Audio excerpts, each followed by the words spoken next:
guys, Nolan here. Today we have 3 new problems people are making today in the horse industry. But before we do that, why not hit the subscribe button and the bell so you're notified the moment I upload new content? Okay, so a few months ago, I posted a video about the 5 misconceptions people have that are making problems in the horse industry. If you haven't seen the video yet, the link is right up there as well as down below. Definitely give it a check out right after this video. Well, guess what? I have 3 other ones just for you guys. All right, let's go. Number 1, forward does not mean go faster. You're going to hear this, especially if you go to lower level barns and riding schools, where the coaches haven't gone very far in their own training. But of course, if I can't do it, why not morph some of the new blood out there, huh? But in these lessons, you're going to notice coaches are going to be spewing lingo out all their holes. And the most common one I can show you is going to be the more forward. But let me make something very clear right now. Yes, the coach might be right. The horse may need to go more forward. But what they think forward is and what forward really is are 2 very different things. Forward is not going faster, although I can see why amateurs and professionals would think so. To go forward is to activate the hind end more, get the horse to use their back more, and push into the bridle, which makes them carry themselves on whichever line. The misconception of going faster comes from a freeness in the movement because of relaxation, power, and throughness. Their movement becomes so free and cadenced, and actually grander, that it can kind of be seen as going faster. But really, it's pretty much an illusion. Think about when you see a brilliant extended trot. The horse isn't so much going faster. If they do, chances are they have actually dropped onto the forehand and are beelining it across the line to get to the other side.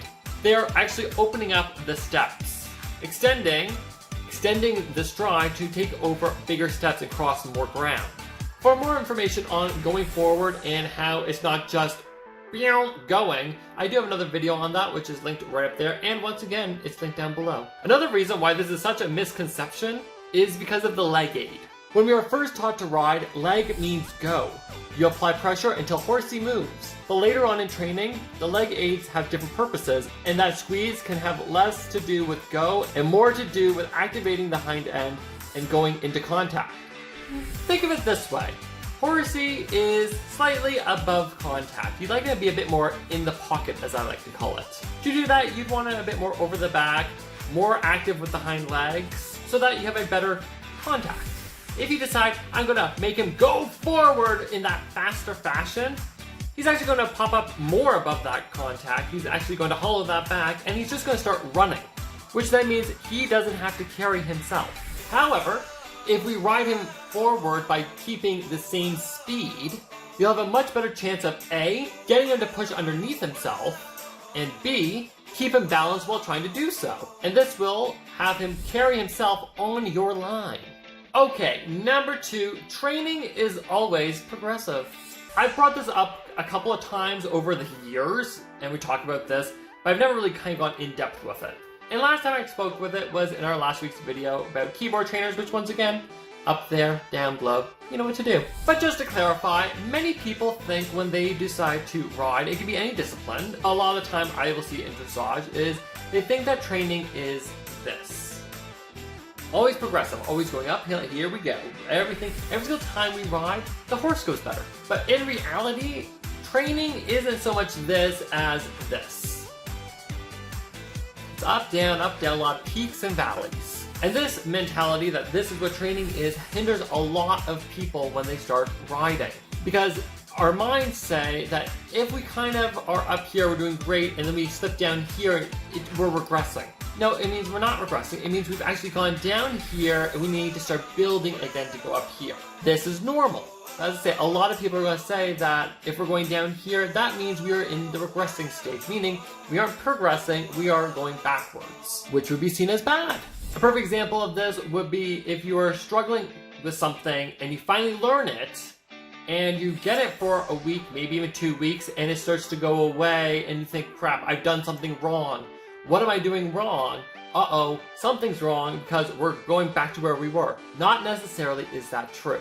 Take a horse that, say, struggles at going into contact, stretching into your hand, and you've worked so hard the past year trying to convince him that stretching is the way to go. And finally, it clicks, and he's stretching. You get it for a day, 2 days, maybe even a week. Hey, you've got this. He's learned it. Finally, my horse stretches into contact. Honestly, I could cry because I didn't think this was ever going to happen.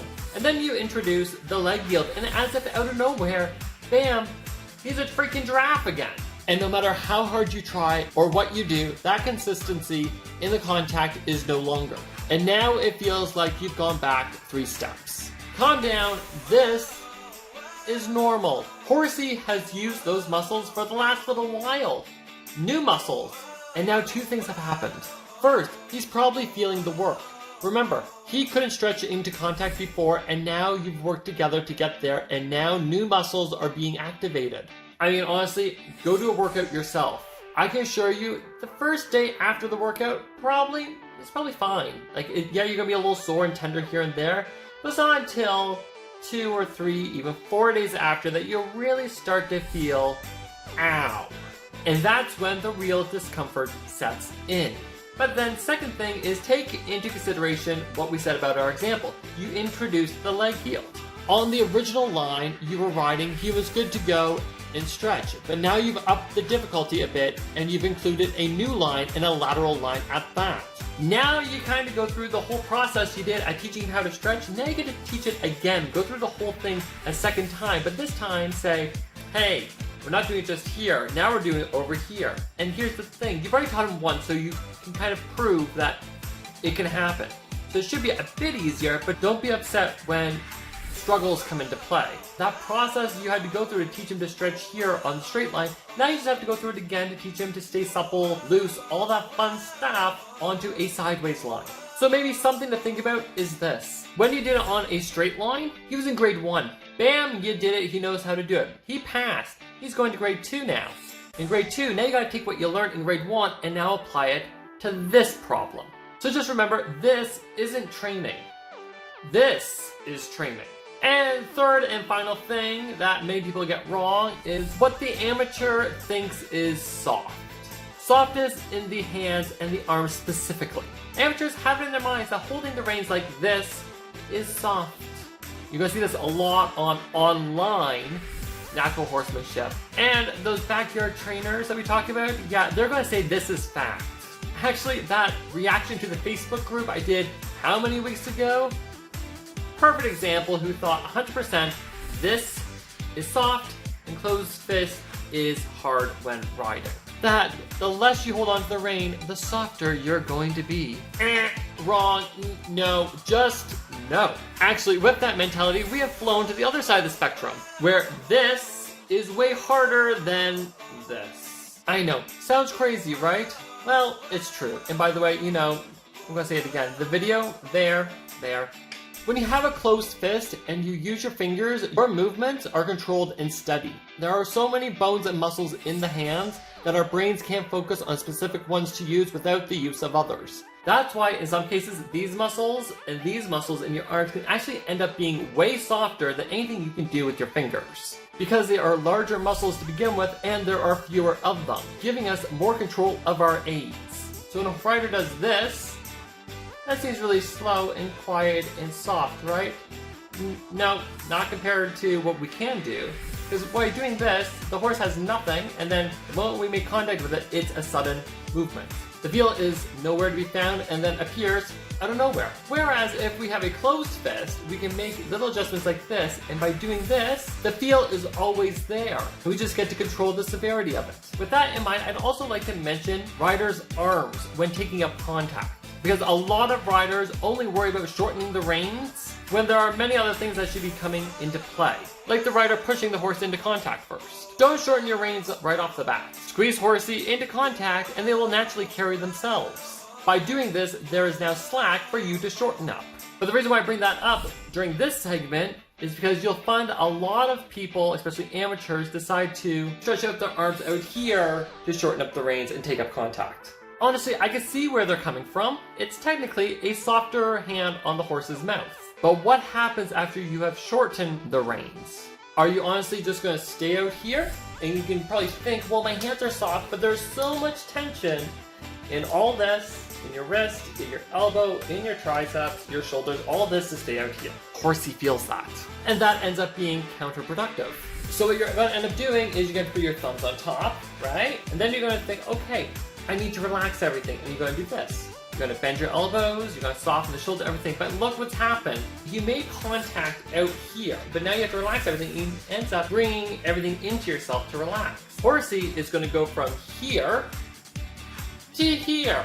And that screws up your contact, that screws up your relaxation, your suppleness. Hell, I can tell you right now, your rhythm is shot.